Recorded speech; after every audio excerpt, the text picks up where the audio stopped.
Hello again. More Eliot. The saddest Eliot poem of them all, for some people. The love song of J. Alfred Prufrock. I'll skip the Spanish introduction.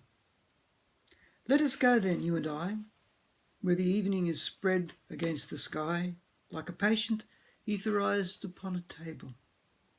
Let us go through certain half-deserted streets, the muttering retreats of restless nights in one-night cheap hotels and sawdust restaurants with oyster shells. Streets that follow like a tedious argument of insidious intent to lead you to an overwhelming question. Ah, do not ask what is it. Let us go and make our visit. In the room the women come and go, talking of Michelangelo. The yellow fog that rubs its back upon the window pane, the yellow smoke that rubs its muzzle on the window panes, licked its tongue into the corners of the evening, lingered upon the pools that stand in drains, let fall upon its back the soot that falls from chimneys, slipped by the terrace, made a sudden leap, and seeing that it was a soft October night, curled once about the house and fell asleep. And indeed, there will be time for the yellow smoke that slides along the street, rubbing its back upon the window panes. There will be time. There will be time to prepare a face, to meet the faces that you meet. There will be time to murder and create, and time for all the works and days of hands that lift and drop a question on your plate. Time for you, and time for me, and time yet for 100 indecisions, and for 100 visions and revisions before the taking of a toast and tea. In the room the women come and go, talking of Michelangelo, and indeed there will be time to wonder, do I dare, and do I dare? Time to turn back and descend the stair with a bald spot in the middle of my hair. They will say, but how his hair is growing thin. My morning coat, my collar mounting firmly to the chin, my necktie rich and modest, but asserted by a simple pin. They will say, but how his arms and legs are thin. Do I dare disturb the universe? In a minute there is time for decisions and revisions, which a minute will reverse. For I've known them all, already known them all, have known the evenings, mornings, afternoons. I've measured out my life with coffee spoons. I know the voices dying with a dying fall beneath the music from a farther room. So how should I presume?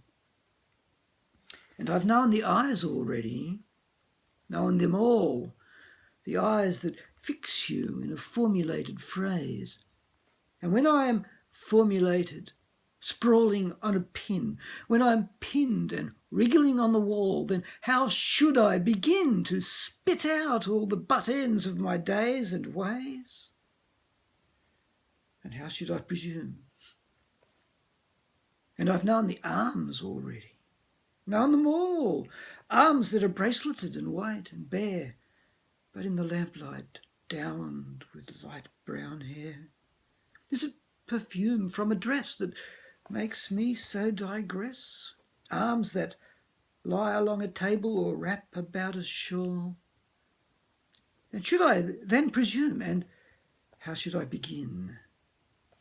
Shall I say, I have gone at dusk through narrow streets and watched the smoke that rises from the pipes of lonely men in shirt sleeves leaning out of windows?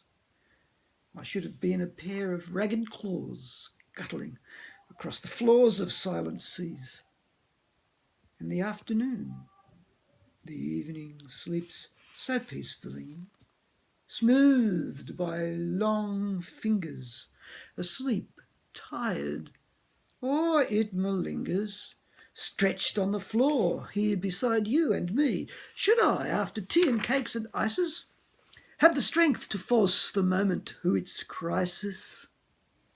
But though I have wept and fasted, wept and prayed, though I have seen my head grown slightly bald, brought in upon a platter, I am no prophet, and here's no great matter. I've seen the moment of my greatness flicker, and I've seen the eternal footman hold my coat and snicker, and in short, I was afraid. And would it have been worth it, after all? After the cups, the marmalade, the tea, among the porcelain, among some talk of you and me, would it have been worthwhile to have bitten off the matter with a smile, to have squeezed the universe into a ball, to roll it towards some overwhelming question, to say, I am Lazarus, come back from the dead, come back to tell you all. I shall tell you all. If one, settling a pillow by her head, should say, that is not what I meant at all. That is not it at all. And would it have been worth it after all? Would it have been worthwhile? After the sunsets and the dooryards and the sprinkled streets, after the novels, after the teacups, after the skirts that trail along the floor, and this and so much more.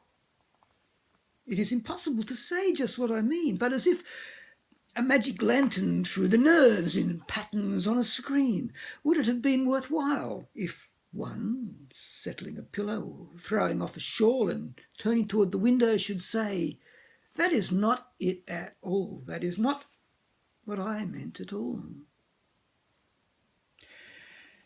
No, I am not Prince Hamlet, nor was meant to be. I am an attendant lord, one that will do to swell a progress, start a scene or two, advise the prince, no doubt an easy tool, deferential, glad to be of use, politic, cautious, and meticulous, full of high sentence, but a bit obtuse.